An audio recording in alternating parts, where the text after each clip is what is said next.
மாலை வணக்கம். இப்போது ஒரு பதிவானது புதிய தலைமுறையில் ஒரு விவாதம் நடக்கிறது. இந்த கார்த்திகேயன் தான் நடத்துகிறாரு. சபீர் அகமதுன்னு ஒருத்தர் உட்காந்துருக்காரு. பொன் வில்சன், பிரியனு இன்னும் ஒருத்தர் உட்காந்துருக்காரு. 4 பேர் இருக்காங்க. அதில் சபீர் அகமது பேசுகிறாரு, எடப்பாடியை எதிர்கட்சி தலைவன் அந்தஸ்தையே எடுக்கவில்லையா? எங்கேயா போயிருந்த சபீர் அகமது?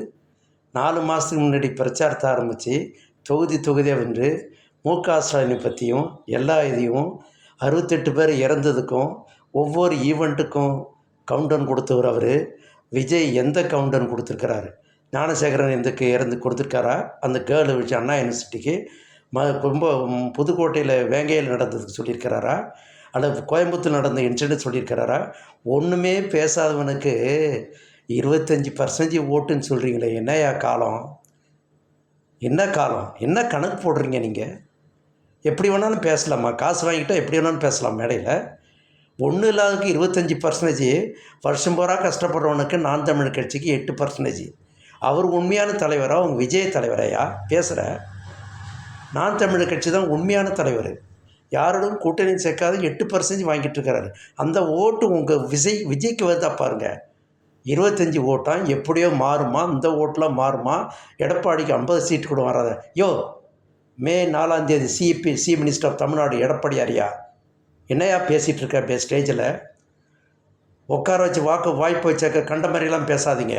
பொய் கணக்கெலாம் பேசாதீங்கயா. உண்மையை பேசுங்க. என்ன ஓட்டு பர்சன்டேஜ் இருக்குது? எந்த ஓட்டில் நின்று இருக்கிறாரு? ஃபஸ்ட்டு ஸ்கூல் பஸ் மாதிரி இப்போ தான் பரீட்சை ஏறாரு. பரீட்சை ஏற 100% வந்துடுமா? அவ்வளோ பெரிய டேலண்ட்டா? சொல்லுங்கள். கிரவுண்ட் ஃபீல்டு வில்லேஜ் ஏரியாவில் ஒருத்தவனும் தெரியல. போய் கேட்டு வாங்க. வில்லேஜ் ஏரியாவில் ஒரு ஓட்டு கிடையாது எந்தெந்த மாவட்டங்கள்னு சொல்லி. சிட்டியில் 4 ஓட்டை வச்சுக்கிட்டு பந்தப் பண்ணிக்கிட்டு இன்னும் மீடியா போட்டு கிரியேட் பண்ணுறீங்க. மே 4 வரைக்கும் நான் சபீர் அகமது, ரவீந்திர துரைசாமி, யார் ஃபேவராக பேசுகிறீங்களோ, யாருக்கு ஃபேவராக, விஜய்க்கு ஃபேவராக பேசுகிறீங்க, அது மாதிரி நீங்கள் வாய் முடிக்கிட்டு போவீங்க. சும்மா வாய்ப்பு கிடைச்ச மாதிரிலாம் பேசிட்டு தெரியாதீங்க. பார்த்து பேசுங்க. எதாக இருந்தாலும் மீடியாவில் உட்காந்தாக்க எப்படி தர மாட்டுவீங்களா? எத்தனை காலம் தர மாட்டுவீங்க நீங்களா? பேசுறதுக்கு கொஞ்சமாக அனலைஸோடு பேசுங்க. அவங்க பேசுகிறாங்க, இந்த ஓட்டு பர்சன்டேஜாக இருக்குது, இது இருக்குது, இது யாரும் சொல்ல முடியாதுன்றாங்க. இஷ்டத்துக்கு பேசுகிறேன். 136 தொகுதி மேலே வெற்றி பெற்றால் என்ன பண்ண போகிறீங்க? அதை பட்டிமன்றத்தை நீத்துறீங்களா? வணக்கம். பிடிச்சிருந்தால் லைக் பண்ணுங்கள்.